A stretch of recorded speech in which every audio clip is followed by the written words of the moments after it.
By now, you've probably heard 1,000,001 different people talking about Keir Starmer's two-tier governance and how he's come out and scapegoated and condemned millions of concerned Brits as being right-wing thugs. I utterly condemn the far-right thuggery we've seen this weekend. When historically he's not been quite so outspoken, shall we say, about other groups who were protesting maybe for other reasons. And we're talking about the guy here that during the height of the BLM riots actually was seen and photographed taking the knee for BLM.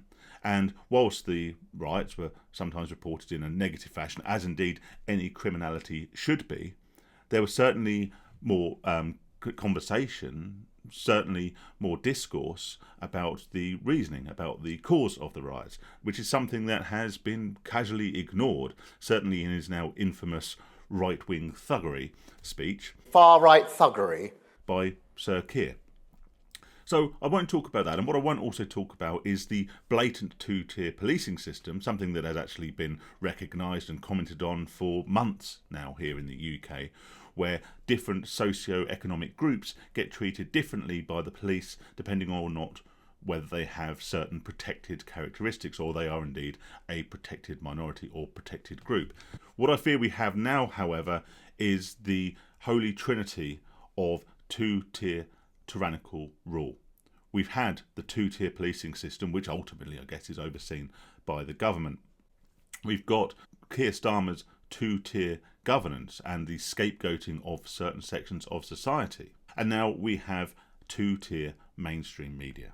Now, most mainstream media has always historically had a political bias, and generally speaking, you would choose your media outlet to reflect your own personal views. Right, sorry to stop the video there. Just want to quickly ask a very, very big favour. If you like these videos, do please hit the subscribe button. It's absolutely free. And if you change your mind and you get bored of me rambling on about random things, you can always unsubscribe at any time. Also, if you appreciate the videos, there will be a link in the description to buy me a beer. Yes, the URL says buy me a coffee, but we all know, don't we? Anyway, back to the video. It's almost without exception in this instance that the mainstream media, be that the printed media or the mainstream news channels, have turned to this far-right extreme rhetoric.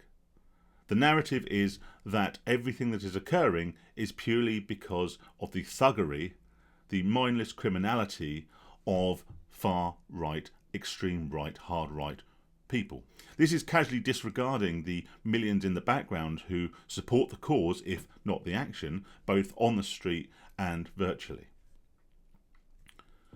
There is always going to be people who act in an inappropriate way, and I will always condemn the actions of those who commit assault towards members of the public, towards police officers, those who commit arson, criminal damage, etc. Okay, this is not behaviour that can be condoned, and the vast majority of people with any form of platform have come out and condemned the activity of what is ultimately a minority of the millions of people who are supporting this movement. The movement which says that illegal immigration needs to be taken under control.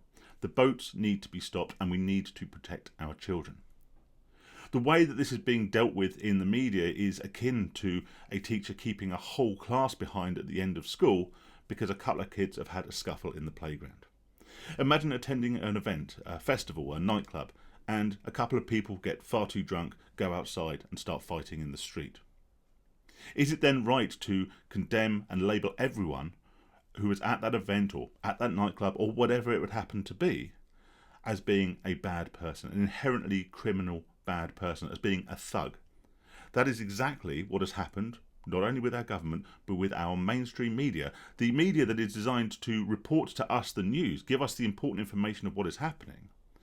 They are all part and parcel of this trinity of two-tier governance and two-tier tyranny that is basically allowing us to be labelled and scapegoated.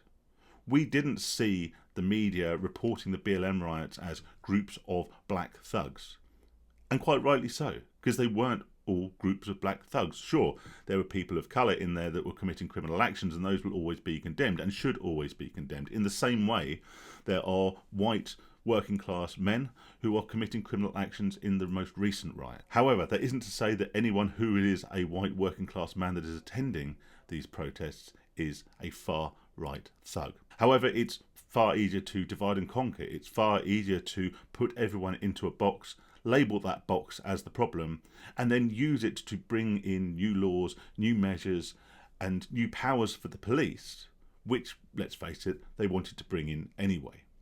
So, after Sir Keir's inflammatory speech, which has been now supported by all the mainstream media, where do we go? Well, for what it's worth, and my tiny little platform will make absolutely no odds in the grand scheme, but I will continue to condemn the violent actions of the minority while supporting cause of the vast numbers and increasingly growing numbers of British people who are concerned about the future of the country, the future of our culture and of our society, and the future safety, security, and life that our children and our children's children will experience here in Great Britain.